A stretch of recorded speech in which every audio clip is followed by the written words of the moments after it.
আসসালামু আলাইকুম। সকল শিক্ষার্থীকে স্বাগত জানিয়ে শুরু করছি ম্যাথ ক্লাস। আজকে ম্যাথ ক্লাসে ষষ্ঠ শ্রেণীর গণিতের অনুশীলনী 1.3 পৃষ্ঠা নম্বর হচ্ছে 16, প্রশ্ন নম্বর হচ্ছে 1। এই 1 নম্বর প্রশ্নে গ পর্যন্ত 3টি অঙ্ক দেওয়া আছে। এই অঙ্কগুলো কিভাবে সহজে সমাধান করা যায় তার সমাধান দেব। তাহলে দেখো, এখানে মৌলিক গুণনীয়কের মাধ্যমে বা সাহায্যে গসাগু নির্ণয় করো। আমরা এই সংখ্যাগুলো প্রথমে লিখি। দেখো, নম্বর ক, প্রদত্ত সংখ্যাগুলো কত কত দেখো, এখানে 144, 240 ও 612 এটা দেওয়া আছে। দেখো, প্রত্যেকটি সংখ্যা হচ্ছে জোড় সংখ্যা, সুতরাং এর গুণনীয়ক সংখ্যা বের করতে হলে বা এর গুণনীয়ক বের করতে হলে আমরা প্রথমে কি করব, এই প্রদত্ত সংখ্যার প্রথম সংখ্যাটি লিখি। প্রথমে দেখো, যেহেতু এটা জোড় সংখ্যা আমরা কিভাবে বুঝতে পারবো, যে সকল সংখ্যার একক স্থানীয় অঙ্ক বা এই সর্বডানের অঙ্কটি যদি 0, 2, 4, 6, 8 এগুলো থাকে তখন সেটা জোড় সংখ্যা হবে। তাহলে এগুলো ব্যতীত 1, 3, 5, 7, 9 এই অঙ্কগুলো যদি থাকে তাহলে বিজোড় সংখ্যা। এটা বলছি জোড়, এটা হচ্ছে বিজোড়। দেখো, অর্থাৎ একক স্থানীয় অঙ্ক, যেমন এই যে একক স্থানীয় অঙ্ক কত, 4, তাহলে এটি জোড় সংখ্যা। অর্থাৎ সর্বডানের অঙ্কটি যদি 0, 2, 4, 6, 8 এগুলো যদি থাকে তাহলে সেটা জোড় সংখ্যা হবে। এটি জোড় সংখ্যা। সুতরাং সর্বনিম্ন জোড় সংখ্যা কি? সর্বনিম্ন জোড় সংখ্যা হচ্ছে এখানে 2। এখন আমরা এগুলো জোড় সংখ্যা কিভাবে বুঝতে পারবো? যে সকল সংখ্যাকে 2 দ্বারা নিঃশেষে বিভাজ্য সেগুলো জোড় সংখ্যা। দেখো, যেমন এটা সর্বনিম্ন জোড় সংখ্যা দিয়ে আমরা ভাগ করব, 2 দিয়ে এটাকে ভাগ করি। দেখো, 2 এককে ভাগ করা যায় না 2 দিয়ে, তাই এখানে আমরা 14 ধরে নেব। 2 14কে ভাগ করা যাবে, 2 এর গুণের নামটা পরে আমরা 7 2 14, এখানে 7, এই 14-র মধ্যে 2 7 বার গেল। 2 দিয়ে 4কে ভাগ করি, 2 বার যাবে। দেখো, এটা আর এটা গুণ করলে গুণফল যদি এটা হয় তাহলে আমরা বুঝতে পারবো ভাগটি সঠিক হয়েছে। যেমন 2 দিয়ে 2কে গুণ করি 4 হবে, 2 দিয়ে 7কে গুণ করি 14 হবে। দেখো, এটাও একক স্থানীয় অঙ্ক বা সর্বডানের অঙ্ক আছে 2, সুতরাং এটাও জোড় সংখ্যা। তাহলে আমরা কি করব, আবার 2 দিয়ে ভাগ দেব। এখন 2 দিয়ে এই 7কে কিভাবে ভাগ করি, 2 এর গুণের নামটা পড়তে হবে। 3 2 গুণে, অর্থাৎ 3 এর সাথে 2 যদি আমরা গুণ করি তাহলে 6 পাই। কত? 3 এর সাথে 2 গুণ করেছি, এখানে আমি লিখেছি 2, এই লিখিনি, কোনটি লিখিনি? 3, তাহলে এখানে 3 লিখব। এখন দেখো, এখানে কত পেয়েছিলাম? 6 পেয়েছিলাম। এই 7 দিয়ে এই 6কে বিয়োগ করলে, অর্থাৎ 7 বিয়োগ 6 1 হবে। তাহলে এখানে থাকবে কি? 1, এখানে 2, অর্থাৎ আর যদি 2 লিখি, এই 2 সংখ্যাটি 1 থাকলো, 2 সংখ্যাটি লিখলাম, কত হলো? 12। তাহলে 2 দিয়ে 12কে ভাগ করলে 6 হবে, 6 2 12, এটা হলো। এখন দেখো, এটা দিয়ে এটাকে গুণ করে দেখো এটা হয় কিনা। 37 2 72, অবশ্যই হবে। এখন আবার দেখো, 2 দিয়ে ভাগ করতে পারি, কারণ এটা জোড় সংখ্যা, এই সর্বডানের অঙ্ক হচ্ছে 6। দেখো, 2 3 এর মধ্যে কতবার যাবে? 1 বার যাবে, 1 লিখি। 3 দিয়ে 2কে বিয়োগ করি, 1 হবে। এই 3 দিয়ে 2কে বিয়োগ করেছি, 1 বার গেল, 3 দিয়ে 2কে বিয়োগ করেছি, 1 হয়েছে। এখানে ডানের অঙ্ক হচ্ছে 6, অর্থাৎ 16। 2 দিয়ে 16কে ভাগ করি, 8 হবে। আবার তোমরা জানো যে 18 2 36 হয়, তাহলে 2 দিয়ে 36কে ভাগ করলে 18, অর্থাৎ এই সংখ্যাটি অর্ধেক লেখা হলো। আবার 2 দিয়ে ভাগ করি, 9। এখন দেখো, এটা বিজোড় সংখ্যা। বিজোড় সংখ্যা কি? যে সকল সংখ্যার একক স্থানীয় অঙ্ক, অর্থাৎ সর্বডানের অঙ্ক 1 3 5 7 9 এগুলো থাকবে, সেটা বিজোড় সংখ্যা। তাহলে এটাকে 3 দিয়ে ভাগ করা যাবে। সর্বনিম্ন বিজোড় সংখ্যা 1, কিন্তু 1 দিয়ে ভাগ করলে এটাই হয় ভাগফল, তাই 3 দিয়ে ভাগ করতে হবে। 3 দিয়ে ভাগ করলে 3 হবে। তাহলে আমরা কি পেয়েছি? অতএব 144 ইকুয়াল এইগুলোর গুণফল আমরা সাজিয়ে লিখব 2 2 এভাবে করে ছোট থেকে বড় দিকে সাজিয়ে লিখি।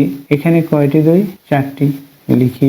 2 গুণ 2 গুণ 2 গুণ 2 গুণ 3 গুণ 3, এটা, অর্থাৎ এইগুলোর গুণফল হচ্ছে এটা। এরপর দেখো, এখন 144 এর গুণনীয়কগুলো কি কি এগুলো লিখবো। তাহলে লিখি 144 এর গুণনীয়ক গুলো হচ্ছে বা গুণনীয়কগুলো কি কি সেটা কমা দিয়ে লিখি। 2 কমা কয়টি 2 এখানে 4টি 2, 2 কমা 2 কমা 2 কমা 2 কমা 3 কমা 3 এটা পেয়েছি।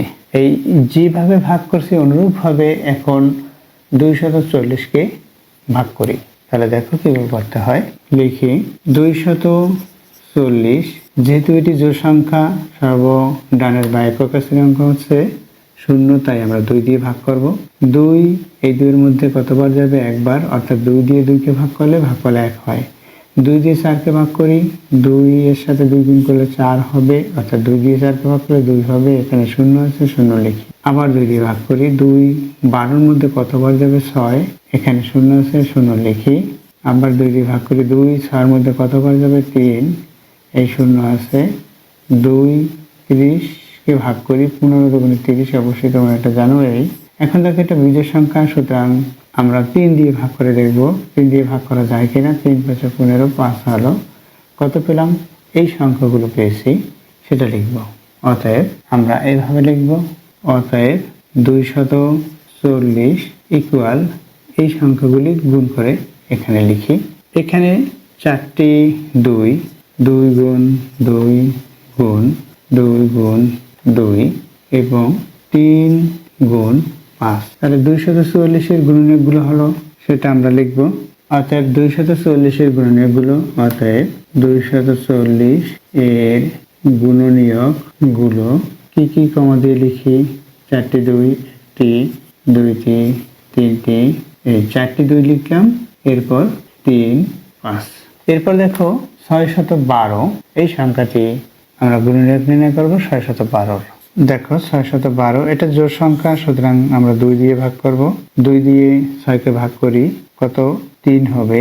এরপর 2 দিয়ে এই 1কে ভাগ করা যায় না, সুতরাং 2টি অঙ্ক ধরে নিতে হবে। তাহলে কি হবে? 6 হবে। এরপর কি? এখানে 0 হবে। এর কারণ হচ্ছে এই দুইটার গুণফল এটা হলো কিনা দেখো। 306কে 2 দিয়ে গুণ করি, 306 গুণ 2, দেখো এটার সাথে এটা গুণ করি, 12 হবে।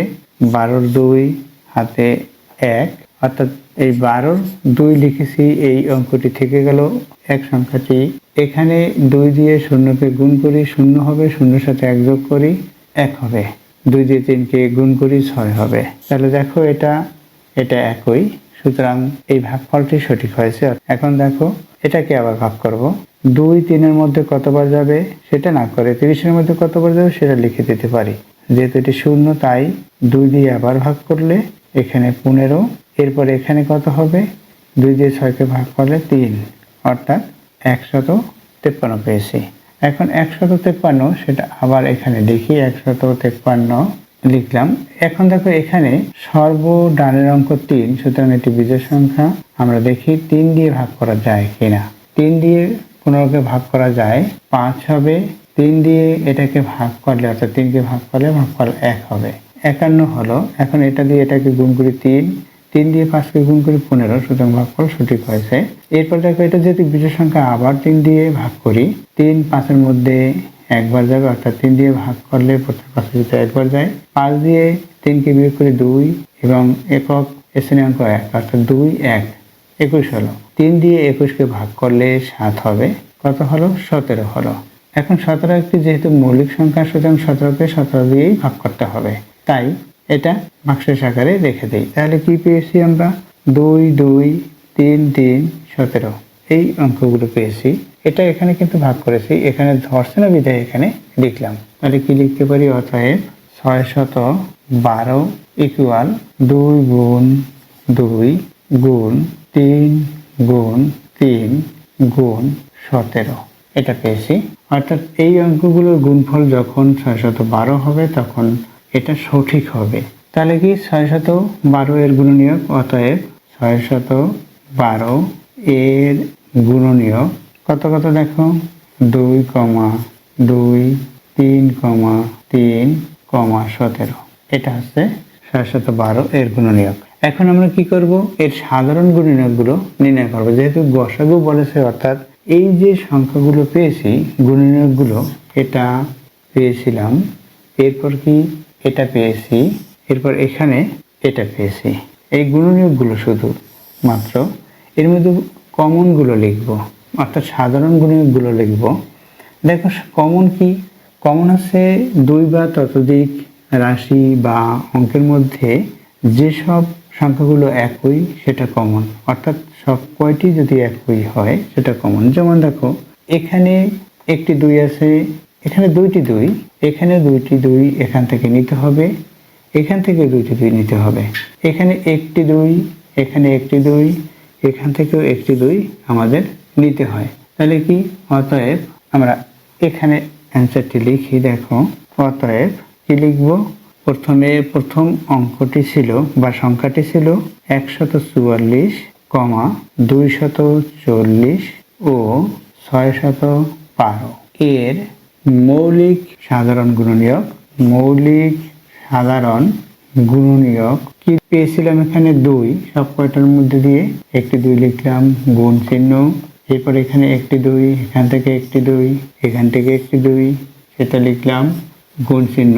এরপর আছে এখানে 3, দেখি এখানে 3 আছে কিনা, এখানেও একটি 3 আছে, এখানে 2টি 3, তাহলে এখান থেকে একটি 3, এখান থেকে একটি 3, এখান থেকেও একটি 3 লিখি। এরপর দেখো এখানেও একটি 3 আছে, এখানে 3 নেই, এখানেও 3 আছে, কিন্তু এই 3টির মধ্যে থাকতে হবে যেটা সাধারণ অর্থাৎ কমন যেটা হবে, যা যেসব সংখ্যা বা অঙ্ক বা রাশি এই যে 3টির মধ্যে যেটা মিলে যাবে সেটা লিখতে হবে। দেখো এখানে 3 আছে, এখানে 3 নেই, এখানে 3 আছে, সুতরাং 2টির মধ্যে 3 লেখা যায়, কিন্তু আমরা সেভাবে লিখবো না, অর্থাৎ 3টির মধ্যেই থাকতে হবে। যেমন এখানে 17 আছে, এখানে 17 নেই, এখানেও 17 নেই, সুতরাং 17 লেখা যাবে না। এরপর দেখো এখানে 5 আছে, এখানে 5 নেই, এখানেও 5 নেই, সুতরাং 5 লেখা যাবে না। সুতরাং এইগুলোর গুণফল কত হয় সেটা লিখব। গুণফল কত হয়? দেখো 3 এর সাথে 2 গুণ করি 6, কি পেলাম? 6 পেলাম। 6 এর সাথে 2 গুণ করি 12, অর্থাৎ গুণফল কত হলো? 12। এই 12টাই হচ্ছে গসাগু, মৌলিক সাধারণ গুণনীয়ক। তাহলে গসাগু যেহেতু নির্ণয় করতে বলছে, গসাগু কত? 12, অর্থাৎ 12 সংখ্যাটি দিয়ে এই প্রত্যেকটি সংখ্যাকে ভাগ করা যাবে। তাহলে কি এখানে গসাগু নির্ণয় করতে বলছে, অতএব নির্ণয় গসাগু, অতএব এত এত সংখ্যার গসাগু, অতএব এখানে সেটা লিখে দিয়েছি। তাহলে আমরা শুধুমাত্র অ্যান্সার লিখে দেই, অ্যান্সার 12। আশা করি বুঝতে পেরেছো অঙ্কটির কিভাবে সমাধান করতে হয়। সেই একইভাবে দেখো এই অঙ্কটিরও সমাধান করা সম্ভব হবে। এখানে নম্বর খতে এখানে 525, সুতরাং এটা 5 দিয়ে নিঃশেষে বিভাজ্য হবে, এটাও 5 দিয়ে, এটা দেখতে হবে 2 দিয়ে যেহেতু নিঃশেষে বিভাজ্য হয়, দেখো এখানে, অথবা 5 দিয়েও দেখতে হবে নিঃশেষে বিভাজ্য হয় কিনা। অর্থাৎ এইভাবে করে প্রত্যেকটি অঙ্ক ট্রাই করতে হবে। আশা করছি বুঝতে পেরেছো অঙ্কগুলোর সমাধান কিভাবে করতে হয়। এতক্ষণ ম্যাথ ক্লাসের সাথে থাকার জন্য সকলকে ধন্যবাদ জানিয়ে আজকের মতো বিদায় নিচ্ছি।